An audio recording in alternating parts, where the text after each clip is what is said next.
Right. Welcome everyone to the Dean's Lecture Series.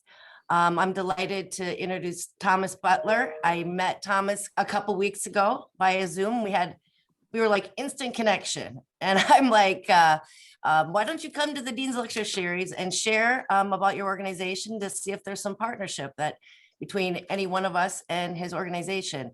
A little bit about Tom. Tom is the Director of Advancement and Operations for the Philadelphia College Prep Roundtable.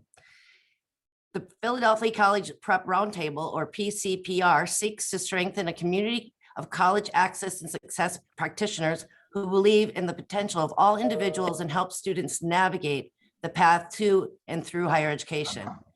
PCPR's focus is primarily on three strands of work. One, developing and strengthening a community of practitioners in Philadelphia region through networking and professional development opportunities. Two, contributing our expertise to school district and city level conversations to enhance college access and success strategies and practices. And three, advocating for stronger and more comprehensive college access and success guidance for students in the Philadelphia region. So Tom has a lot to share with us. I think you'll be delighted meeting him. We were kindred spirits now after one conversation. I think Tom can attest to that, but thank you, Tom, for being here. I'm going to turn it over to you and you have the floor for the next hour. Thank you very much, Penny, and good morning, everyone. It's an honor and a pleasure to be in front of the Drexel College of Ed folks. Have much respect for you guys and going back a ways with you peripherally, being in and out of the buildings there. Going back to the days of Freddie Reisman, hanging out with her and the squad there. It's been a minute. Thank you for the invite, Penny, for coming in today. I must admit, a lot of times I will speak out of my mouth before thinking. Penny said, "Would you mind coming into the meeting like next week?" I'm like, "Sure, why not?" Then I thought about saying, "Wait a minute, next week, are you going to be ready?" But actually, I want to use this as an opportunity for engagement with you guys. I think actually you hear a little bit about the Philadelphia College Prep Roundtable, but probably more importantly is your voices today actually informing our community around what we're doing and what works well at your level of work and dealing. So, all right, we are going to do a couple of different things. One is, again, I'm going to do a little Philadelphia College Prep Roundtable, of course, and talk about us and who we are.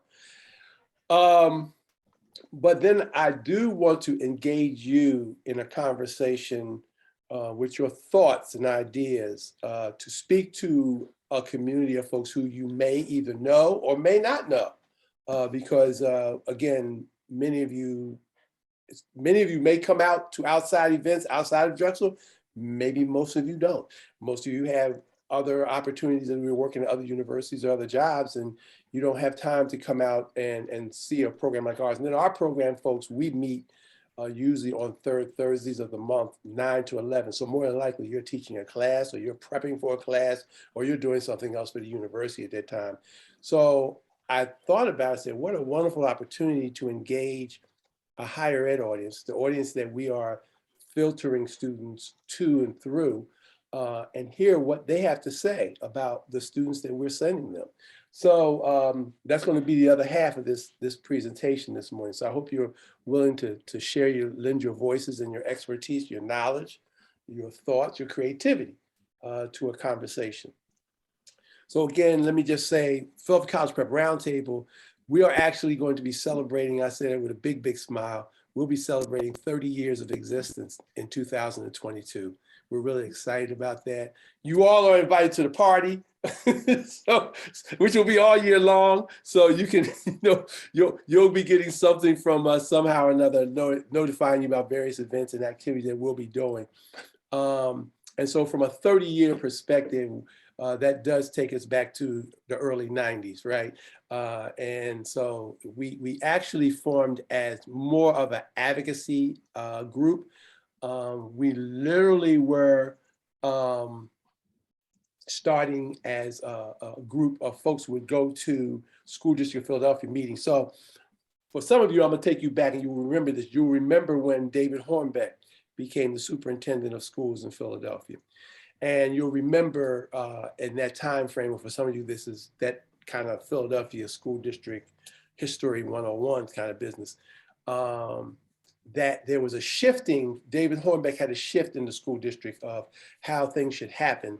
And he broke the school district down from one big school district into 22 clusters, he called them, or as those of us affectionately, they were like mini school districts.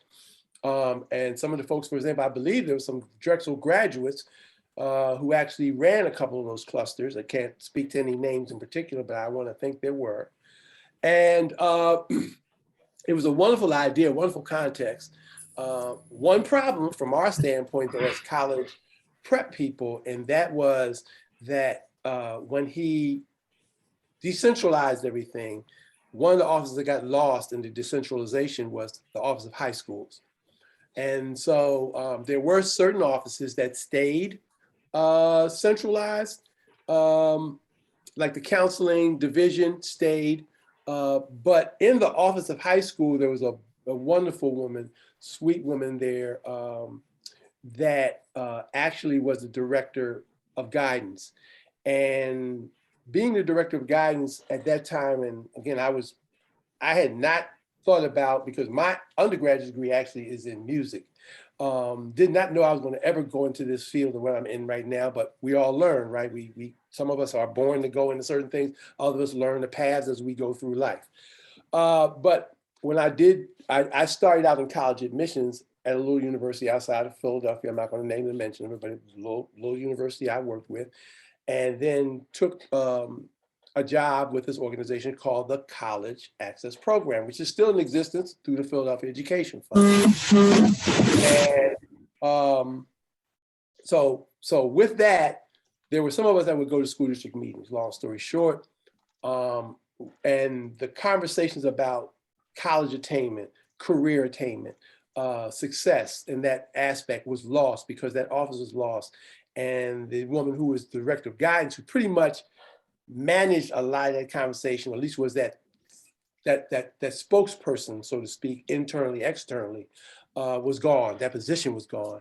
So there was we call ourselves the coffee parking lot group. There was like maybe 5 to 8 of us that would come out of these school district meetings and making all kinds of noise about where is the college prep stuff going? What happens with that? Where's that go? From that group in 1991 through 92, we formed organically into a little group that met on a regular basis. There was a woman at the Philadelphia Futures by the name of Debbie Weiner, who actually was convening the school district with the partners or the stakeholders of the community twice a year. And we would go into those meetings and get real noisy about those types of things and activities. So that started our advocacy work. Out of that, there got to be an engagement, because some of you will remember, if you're old enough like me, to remember that one of those first kind of mechanisms of connecting people email-wise was Yahoo groups. So we had our Yahoo group, and it grew and it grew and it grew. What we were finding out from hearing back and listening to the access professionals, because at that time, college access was not a national thing yet. It was still kind of like on the back burner. There were some cities like Chicago, Boston, DC, LA that were getting a little more immersed in the space, but Philly was kind of just picking up on it. And so what we found out was all these organizations like College Access, like Philadelphia Futures, like all of these other types of organizations, really didn't have a professional development contingency. So unless you had funding from like TRIO programs in your program where you could, you pushed in dollars for budgeting for professional development, there really wasn't any professional development unless you were in a counselor position from a school, and then you would hear from the College Board, from FIA, from other organizations. So our first step was, as an advocacy group, is to get inside of those spaces.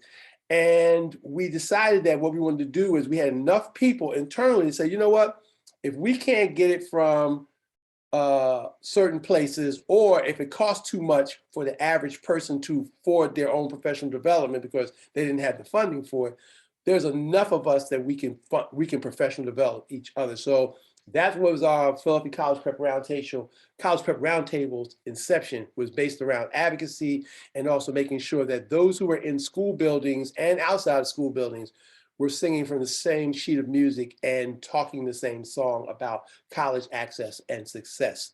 It grew over years, and it stayed. We had our ups and our downs. We had some years where the folks who would attend was large, and depending upon what was happening around the city at the time, sometimes it got a little small. But for the most part, we stayed engaged. We wanted to stay active, and we knew that we needed voices from all levels. So it wasn't just a K-12 thing. It wasn't just an after-school college access thing. And we had to have higher ed at the table from different departments and different arenas to come in and have a conversation and make sure that we're informed and we're doing the right things.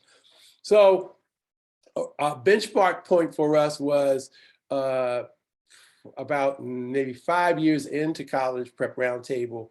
We always considered the school district as an adversary organization, but they actually joined in and became part of the roundtable, which was a benchmark point for us. And then that's when we launched our first website.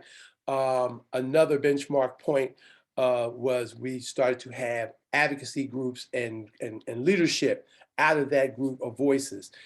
I think the biggest turn point for us was when Mayor Michael Nutter became mayor. If those of you who are Philadelphians will remember, he had two big parts of his running plan. One was to double the number of college degree obtainers, and another of his political poll points was to cut in half the number of dropouts. So he established the Office of Education in the mayor's office. And we were part of that grouping of folks that met with him regularly as stakeholders, informing policy in the office then, back in those days.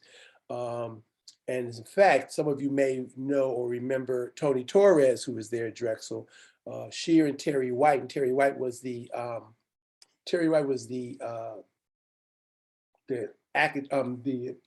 higher ed advisor for Mayor Nutter, and they worked collaboratively with the higher ed side folks. We spent more time on the college prep side, but there were major conversations that happened during that time frame. And so the Philadelphia College Prep Roundtable has sustained itself over years. Now our latest benchmark point, before I say that, let me contextualize this. From 1992 until now, this year, College Prep Roundtable has been a solely volunteer organization. So anyone who is engaging with us, whether it's the leadership, whether it was just coming to meetings, whether it was engaging with the public, all were doing it on a volunteer level.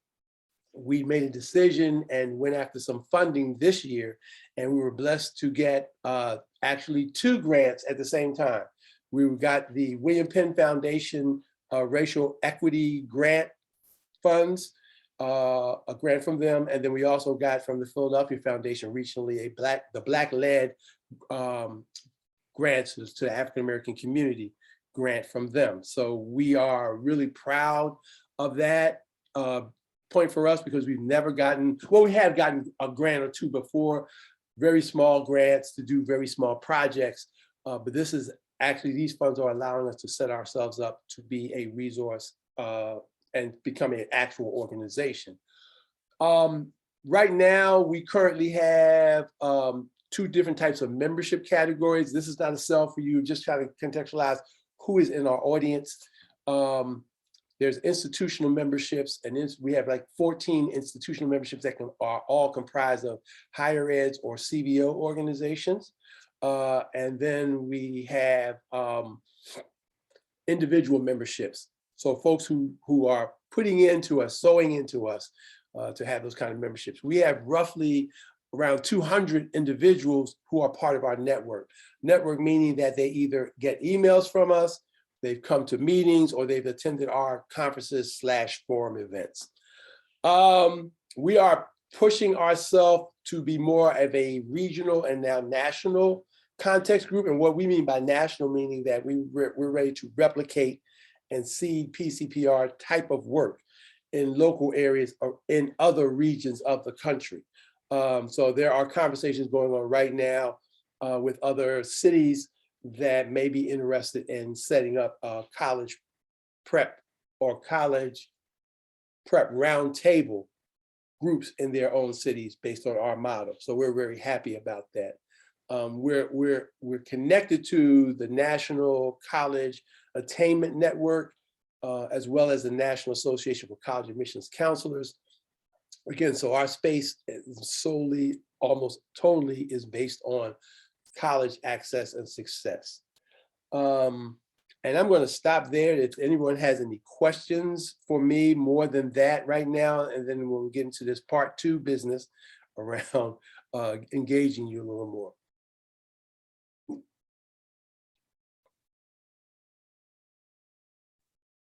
No questions? My dogs have questions, but I'm not answering them.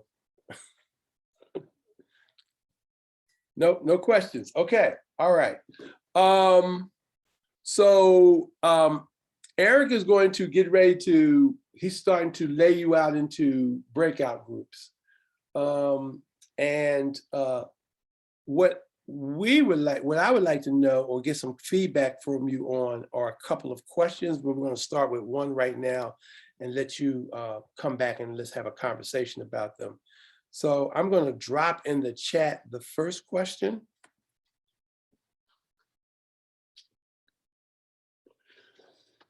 So this is actually a 2-part question. When you go into your groups, you can have this in two different phases. One is, what have you noticed to be key indicators of college access or college success coming to a college? So when your students are there and you see them, what are the things that you notice about them that makes them college success ready? What are the things that you're noticing that speaks to them being 4 to 5 year, 6 year completers of college? As we know, from federal financial aid, they can get undergraduate Pell Grants up to 6 years, right? So that's a measure. What are those things that really speaks to students' persistence on that level? The second part of that question then goes to pre-college. What are the things that you're noticing that students are bringing with them that makes them college ready for your classes, that make them college ready for your work, that makes them college ready for persistence? So first question about it is, they're there. How does that work for you in terms of how does that work for them in terms of being ready versus not being ready? And then the second part of the group question is, how are these students coming to you? Or what can we do as college prep people to do a better job of preparing our students for you? I would ask, of course, in traditional standpoint of these types of breakout rooms, someone could be a lead or a point, or at least someone be a scribe, right? Take the notes, and let's come back together and hear what feedback are folks from each session. So with that said, any questions about the task? Welcome back, everybody. Hope you remember your group number, because we want to call you out by groups, right? And have a report out. So we'll just go right in order. Group 1. All right, I think we were group 1. This is Angela Maragni. Hi. Okay, so I was in a group with Anthony and Amanda Lanny. And we were talking about the indicators of college success, right? So I'm an advisor for EDD. So I am working with doctorate students. Amanda teaches grad classes. Anthony's working in marketing. So we were kind of talking about our own experiences. Amanda talked about her children's experiences and things like that. And we were just talking about how generally when you see students who know why they're at college and have a purpose of what they want to learn and what they want to do, students that are in co-ops, have a pretty distinct purpose to be there and a reason. They have that like determination. That's kind of an indicator of their success, and that students that know what their resources are and where to go and what questions to ask, where they get that from, I guess, depends on their high school experience. And we were kind of talking about, if they go to high school, like what they do. And sometimes, your first semester or quarter in college is kind of a rude awakening. And you're like, oh, I had this, experience in high school and it was easy for me and I kind of cruised through. Then it's like, woof, college, gotta put a lot of effort into this and change it. But if you know why you're there and what your purpose is and your goals are, then that kind of indicates that you won't, either stop out or be there forever or, change a million times. You kind of have that laser beam determination. That is kind of what we were talking about. If Anthony or Amanda want to add anything. Nope, that's Yeah, I mean, it's just kind of like Drexel's mantra or Drexel's like slogan, right? Is ambition can't wait, right? So the kids that I've interacted with, they want to get to a certain place, like either it's a job position or a career, and they need us to really set them up for that. And so, they speak up, they ask questions, they challenge their professors, they know exactly what they want, and they understand that that it's our job to prepare them for that. So they're not timid, they're not shy, not introverted. They really have no problem just speaking up and really kind of demanding knowledge and things like that from their professors and others.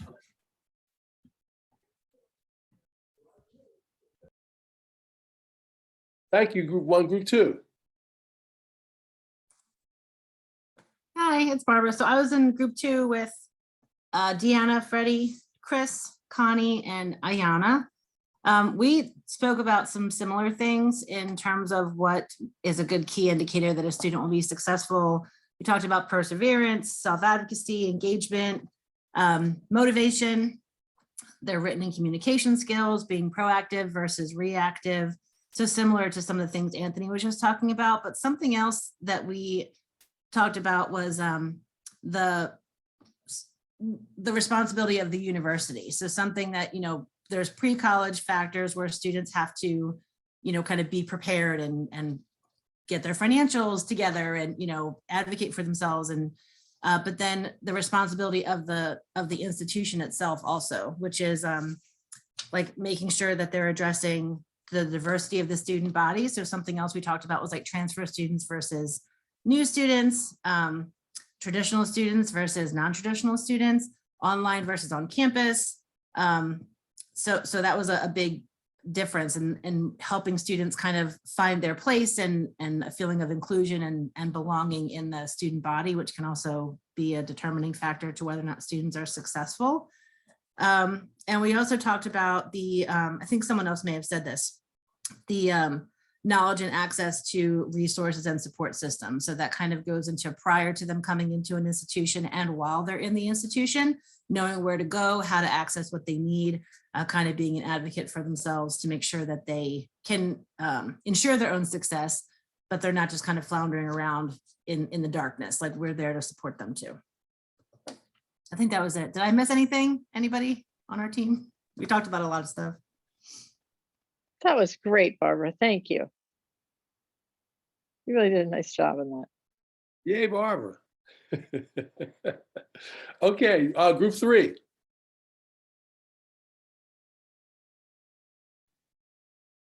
Anybody remember if they were in group 3 or not?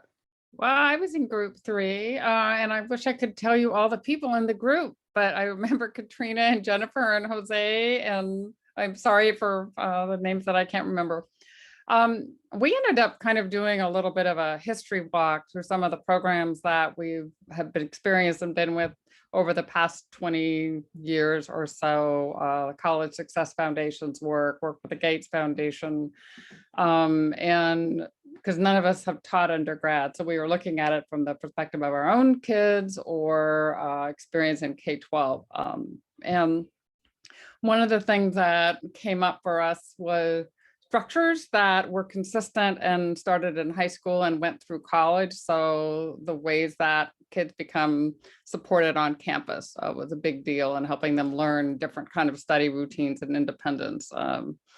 And talked a lot about preparation and consistent standards across in terms of academic standards, so kids were comfortable there.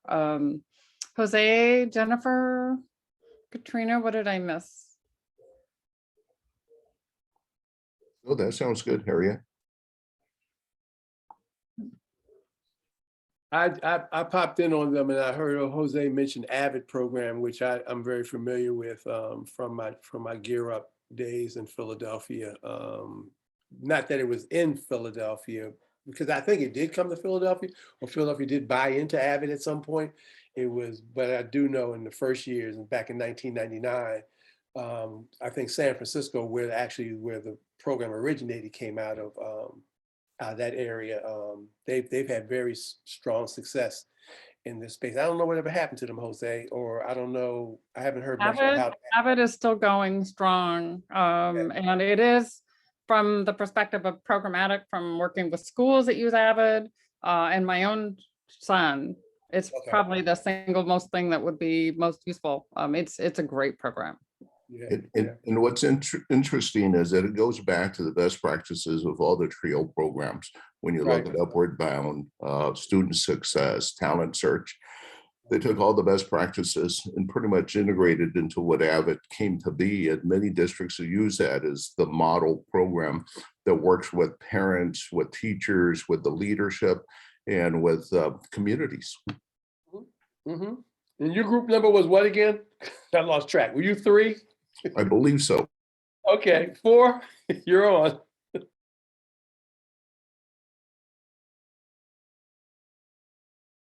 Anybody want to speak up for 4? Sherry? Toma, I think we're 4. So Toma is going to be the one to. Okay. Hi, yeah, I will report on our group. So I was in a group with Sherry and Wendy, and we discussed a lot of, so in answer to question 1, we discussed a lot of factors that can help students to succeed and persist throughout their academic career. And we took this kind of holistic approach, and we thought for a student to be able to succeed, it's important to address their various aspects such as physical, mental, social, emotional, and give this holistic take this holistic approach, and those aspects should be balanced, well balanced for a student to succeed. We discussed the foundational knowledge and basic literacy skills such as reading and writing being an important factor in student success and persistence. The second point we discussed was the financial resources, resource availability, and if a lot of struggling students with tuition, not being able to buy basic, supplies for so financial resources. Second. Third one is we think that students themselves need to be curious and intrinsically motivated to succeed and persist. So this intrinsic motivation and curiosity as an affective aspect of a student's life, we thought is very important. The fourth point was emotional support. Well, I guess we discussed this. So the fourth point is the support that the student gets from the family, friends, and the community. So emotional support. Part 2, the second question, I guess what can we do as instructors and researchers to support our students? First of all, we as instructors need to be intrinsically motivated and curious ourselves to know our students, their needs, and to be able to effectively guide and help them. And to be aware of the cultural, the diversity that exists within classrooms. We also talked about the importance of cultural competency. If an instructor is culturally competent, they can recognize the differences and try to address the different needs, various needs through instruction and instructional design. Another point we discussed was the teacher being aware of all the external resources, procedures, and policies that exist, and have this systems thinking, and try to incorporate that in their classroom teaching, and being able to guide the students to the external resources whenever needed. Yeah, I guess that's it. Did I miss anything, Sherry? No, I think we got, Just one more point, just for a teacher to, being aware that teaching is a two-way process. So being open to learn from their students, I guess, is another important key aspect. Not, always develop as a person, as a professional, and students can help you in that too. Thank you very much. That's very thorough. Thank you very much for that. Like I said, we're recording this, so we're hanging on to everything you guys are saying. So thank you very much. That was 4, 5. Group 5. Does anybody remember if they were 5? Anybody want to just speak up, because I think it's 5 and then 6. All right, Samantha, I see you. Go ahead. All right. Yeah, I was in group 5 with Nicole and Peggy and Phil and Sarah. And what we really talked about and focused on was the idea of students having a growth mindset, understanding that if they were to get a poor grade in a paper or a test, learning to understand the feedback they're getting, growing, maybe meeting with the instructor, and resubmitting, or just understanding what practices they have to implement to do better in the future. And that really touched upon one of the more tangible items we talked a lot about, was note taking. And it seemed like a lot of our students, through observation, we've noticed that a lot of students don't know how to take notes in order to test later or use for an essay later or things like that. They either, don't take notes or take down everything. So that kind of practice is definitely something that we can help with as instructors or an institution. Is a skill set that we can develop. Peggy, do we have anything else that you want to add? I think the only other thing we kind of talked about was it just escaped me. It was not the growth mindset, but it was the piece about being reflective as well, about their own abilities, and that maybe that they might not know their learning styles and how schools can support them. And that schools should be kind of having these support systems to help them kind of develop, knowing that their tutoring involved or other ways that can help them, and that these kind of bumps in the road aren't the end of the world for them. And then I think the other one potentially we talked about was maybe in the high school years, if students are expecting A's that they didn't have to work really hard at, and then when they get to college, it's like you don't get the A, you get the B because you're actually just putting in that effort. And so helping them also understand and kind of become more independent. I think we had a little bit of conversation as to whether maybe high school doesn't prepare them for the college independence. We didn't have a solution, but we kind of said that there might be this kind of handoff that might not happen very smoothly for some students. But the positive, that was the other, we had a positive. We said the current students, we find them to be kind of more thinking outside the box and more engaged and really, really listening in class and really kind of thinking about things. And sometimes they don't need as much guidance maybe than previous students sometimes. So I think those were some positives that different of us have observed in our students. Thank you. And probably the last 90 seconds that we have left here, I think, is group 6.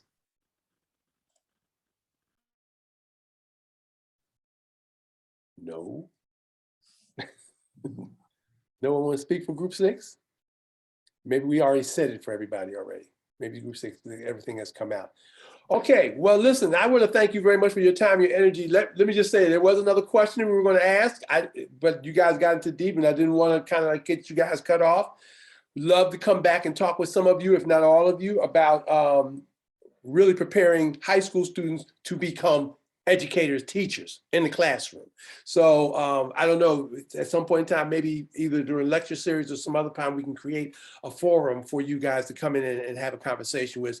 I thank you for your time. Penny, thank you again for inviting me. I really enjoyed being here with you guys, and you'll hear more electronically from us around opportunities where we can get more engaged and have conversations. So thanks again, everyone. Thank you so much, Tom. It was great having you today. We look forward to our collaboration. Have a great day. Bye, everyone.